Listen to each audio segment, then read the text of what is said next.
Bismillahirrahmanirrahim. Assalamualaikum warahmatullahi wabarakatuh. Waalaikumsalam warahmatullahi wabarakatuh. Puji dan syukur marilah kita panjatkan kepada Allah Subhanahu wa taala bahwa alhamdulillah pada hari ini Selasa tanggal 21 Mei 2024 kita dapat berkumpul bersama melaksanakan presentasi visi misi yang akan dilaksanakan oleh Bapak Kepala Sekolah. Salawat beserta salam selalu tercurah limpah kepada junjungan alam Nabi besar Muhammad Sallallahu Alaihi Wasallam. Bapak Ibu semuanya, hari ini kita akan melaksanakan presentasi visi dan misi yang akan dilaksanakan oleh Bapak Kepala Sekolah. Untuk itu saya persilakan kepada Bapak Kepala Sekolah untuk menyampaikan presentasi. Assalamualaikum warahmatullahi wabarakatuh. Puji dan syukur mari kita panjatkan kehadirat Allah Subhanahu wa taala yang mana pada siang hari ini kita dapat berkumpul bersama dalam rangka mengikuti kegiatan presentasi visi, misi dan tujuan sekolah kita. Tak lupa sholawat beserta salam semoga tercurah limpahkan kepada Nabi besar Nabi Muhammad SAW, kepada keluarganya, kepada sahabatnya, sampai kepada kita semua selaku umatnya. Mudah-mudahan nanti di yaumil akhir mendapat syafaat dari beliau. Amin ya robbal alamin. Bapak dan Ibu, visi dan misi sekolah ini harus dipresentasikan kepada beberapa pihak, kepada seluruh warga sekolah. Di antara warga sekolah itu adalah orang tua, Bapak Ibu guru, kemudian peserta didik.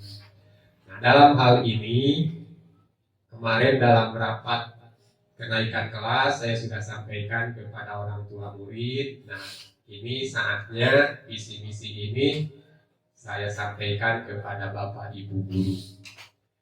Dalam hal ini, dalam menentukan visi dan misi ini ada beberapa hal yang dipertanyakan.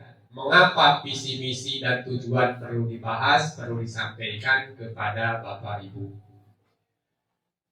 Karena Bapak Ibu bagian dari warga sekolah yang akan melaksanakan visi misi itu, jadi harus lebih tahu, lebih mendalami agar tujuan visi dan misi sekolah dapat tercapai dengan sebaik-baiknya atau maksimal.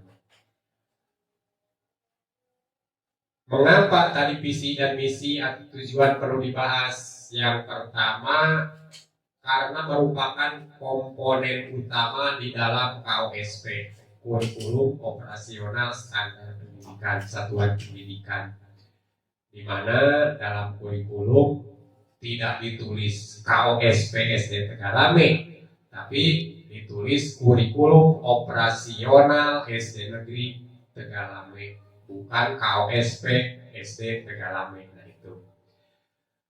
Yang kedua, visi dan misi itu selayaknya sebaiknya ditinjau berkala 4-5 tahun. Makanya dalam program kepala sekolah ada yang disebut jangka menengah, jangka panjang, ada program tahunan, program 4 tahunan, dan program 8 tahunan. Nah, itu ditinjau. Yang ketiga, adanya pembelajaran paradigma baru, sebagaimana yang Ibu Bapak ketahui bahwa pergantian kurikulum, pergantian cara, metode, dan lain sebagainya mengikuti perkembangan zaman. Karena perubahan itu suatu keniscayaan, artinya mau tidak mau, suka tidak suka, kita harus mengikuti perubahan tersebut. Karena kalau kita tidak mengikuti perubahan tersebut, otomatis kita akan tertinggal. Yang selanjutnya, keunikan sekolah. Nah, itu. Mengapa visi dan misi tadi ditinjau berkala 4-5 tahun? Nah, itu keunikan sekolah. Saya, tim, dan Bapak Ibu otomatis telah melakukan analisis SWOT, apa keuntungan, apa daya dukungnya, apa kelemahan di sekolah kita SD Negeri Tegalame. Saya yakin, saya bangga lingkungan SD Tegalame mendukung. Bapak Ibu guru masih berjiwa muda kalau dilihat generasinya generasi Y dan generasi Z. Hanya satu ya generasi 46 sampai 64 itu Ibu Erna. Nah itu. Jadi itu menjadi modal dasar, modal kuat untuk kita melaksanakan visi misi yang akan saya sampaikan nanti. Itu keunikan sekolahnya. Yang selanjutnya adalah profil pelajar Pancasila sesuai kurikulum yang diberlakukan oleh negara, yaitu tentang kurikulum merdeka, di mana sudah pada tahu profil pelajar Pancasila dan sudah dipasang di tiap kelas. Terus selanjutnya, jika Bapak Ibu kurang memahami, masih lupa lagi atau masih untuk mengingatkan kembali sebelum membahas visi misi yang akan saya jelaskan, itu pengertian dulu. Kita harus tahu apa itu pengertian visi. Visi adalah suatu rangkaian kata yang memuat impian, cita-cita, nilai, masa depan dari suatu organisasi, baik di dalam sebuah lembaga hingga perusahaan. Jadi setiap lembaga, setiap organisasi harus memiliki visi, karena visi itu merupakan tadi cita-cita, impian. Kemudian visi juga merupakan sebuah tujuan organisasi dalam bekerja. Visi dapat memiliki fungsi untuk menentukan langkah ke depan, menginspirasi anggota, memotivasi anggota agar memberikan kontribusi yang maksimal. Untuk itu, rangkaian kata dalam visi harus ringkas dan jelas. Itu dasarnya. Jadi dari pengertian visi itu. Selanjutnya pengertian misi. Misi adalah bagaimana cara organisasi atau lembaga mewujudkan cita-citanya tersebut di masa depan. Selain itu, misi juga akan menjawab beberapa pertanyaan seperti bagaimana sikap perusahaan atau lembaga, bagaimana untuk menang, hingga misi dapat disimpulkan sebagai sekumpulan rencana atau cara yang ditentukan untuk mewujudkan visi yang sudah ditetapkan. Jadi misi ini langkah-langkah yang akan dilakukan. Jadi kalau visi itu secara umum, kalau misi itu secara spesifik, itu biasanya.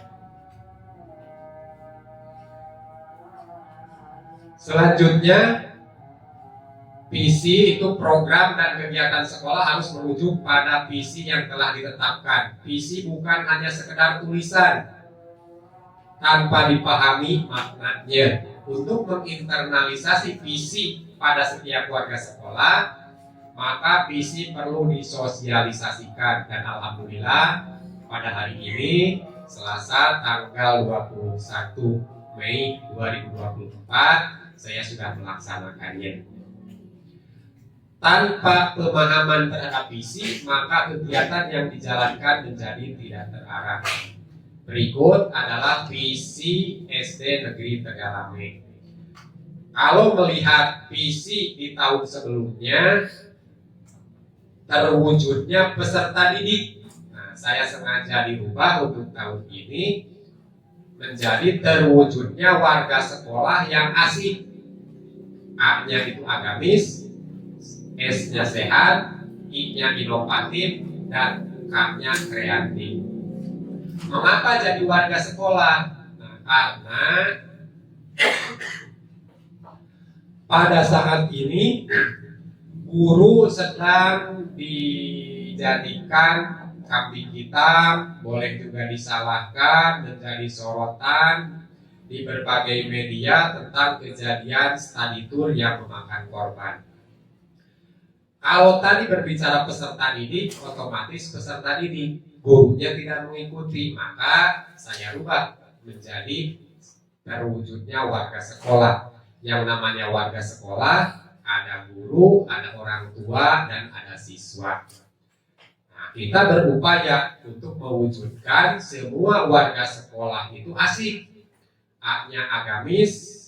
Mudah-mudahan karena yakin seluruh orang tua, seluruh siswa, dan seluruh bapak ibu guru beragama Islam, kemudian sehat, inovatif, dan kreatif. Itu sesuai dengan profil pelajar Pancasila.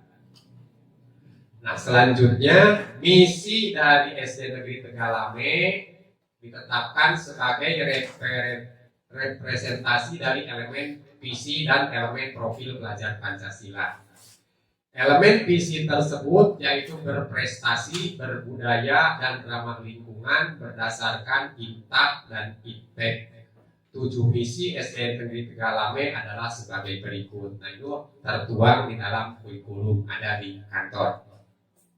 Misi yang pertama, menanamkan keyakinan, keimanan, dan ketakwaan kepada peserta didik di dalam pembelajaran dan bimbingan. Itu mencerminkan dari visi agamis, kemudian elemen profil pelajar Pancasilanya beriman dan bertakwa kepada Tuhan Yang Maha Esa dan berakhlak mulia serta bernalar kritis. Selanjutnya misi yang kedua, membiasakan dan melaksanakan siaran agama kepada peserta didik. Ajaran agama ini termasuk siar agama Islam, alhamdulillah sudah dilaksanakan, terutama ucapan terima kasih kepada guru agama yang setiap saat hari-hari besar kita melaksanakan kegiatan-kegiatan keagamaan. Ini representasi dari visi agamis, kemudian elemen profil pelajar Pancasilanya beriman, bertakwa kepada Tuhan Yang Maha Esa, dan yang lainnya adalah mandiri. Jadi dalam semua misi diupayakan oleh kami untuk mencantumkan profil pelajar Pancasila sehubungan dengan aturan yang mengharuskan bahwa peserta didik itu berkarakter. Karena kita lihat di berbagai media saat ini para peserta didik, para pelajar banyak di luar moral. Ada tawuran, ada pelecehan, ada bullying, dan lain sebagainya. Untuk itu, mari kita bersama-sama melaksanakan apa yang menjadi visi dan misi sekolah kita. Yang ketiga, menanamkan perilaku hidup bersih dan sehat dalam kehidupan sehari-hari. Visinya sehat, elemen profil pelajar Pancasilanya bergotong royong dan bernalar kritis. Jangan bermimpi yang terlalu jauh. Sehat di sini cukuplah kita membiasakan kepada anak untuk mencuci tangan sebelum makan, kemudian bersih-bersih lingkungan sekolah yang setiap saat sudah kita laksanakan. Nah, itu diupayakan agar kita selalu bersikap sehat. Yang selanjutnya, membantu peserta didik untuk mengenali, menemukan, dan mengembangkan minat serta bakatnya secara optimal. Nah, itu visinya inovatif, elemen profil pelajar Pancasilanya berkebinekaan global. Nah, anak didik inovatif, kita selaku pendidik juga harus berinovasi di dalam pendidikan, karena tadi perubahan itu suatu keniscayaan. Rumput liar tumbuh merambat, daunnya coklat, rantingnya meranggas. Kalau kerja sering terlambat, mungkin kita tidak berintegritas. Nah, mudah-mudahan kita dapat merubah. Dari sekarang kita nawai Tuhan niatkan. Akhir kata, beli cikur di Cianjur, pulangna kajalak harupat. Sakitu nuka pihatur, apunten bilih aya lepat. Visi dan misi. Billahi taufik wal hidayah. Wassalamualaikum warahmatullahi wabarakatuh.